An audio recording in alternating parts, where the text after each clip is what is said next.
Purbachal ৩০০ fit সড়কের নীলা market এলাকায় পুলিশের তল্লাশি চৌকিতে বৃহস্পতিবার দিবাগত রাত ৩টায় প্রাইভেট কারের ধাক্কায় নিহত হয় বুয়েটের সিএসই বিভাগের দ্বিতীয় বর্ষের ছাত্র মুহতাসিম মাসুদ। গুরুতর আহত হয় তার দুই সহপাঠী মেহেদী হাসান খান ও অমিত সাহা। এই ঘটনায় গাড়ি চালক সহ ৩ জনকে আটক করে পুলিশ। গেল শুক্রবার নারায়ণগঞ্জ জেলা হাসপাতালে গ্রেপ্তার ৩ জনের ডোপ টেস্ট করা হয়। তাদের ২ জনের শরীরে অ্যালকোহল ও গাঁজার উপস্থিতি পেয়েছেন চিকিৎসকরা। এদিকে সহপাঠীর মৃত্যুর সুষ্ঠু তদন্ত ও বিচার দাবি করে দ্বিতীয় দিনের মতো বিক্ষোভ করেছেন বুয়েটের শিক্ষার্থীরা। শুক্রবার দুপুরে সংবাদ সম্মেলন করে ৫ দফা দাবি জানায় তারা। আমরা এই হত্যাকাণ্ডের দৃষ্টান্তমূলক শাস্তি দাবি করছি।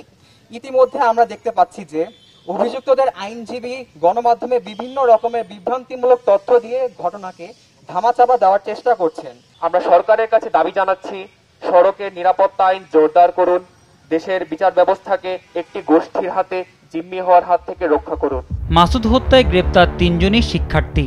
এর মধ্যে মুবিন আল মামুন মিরপুর ডিওএইচএস এর বাসিন্দা ব্রিগেডিয়ার জেনারেল অবসরপ্রাপ্ত আবদুল্লাহ আল মামুনের ছেলে। ঘটনার সময় মুবিনের সঙ্গে ছিলেন মিরাজুল করিম ও আসিফ চৌধুরী। রোববার আসামিদের রিমান্ড শুনানি হবে। মোহাম্মদ সাকিব, দেশ টিভি, ঢাকা।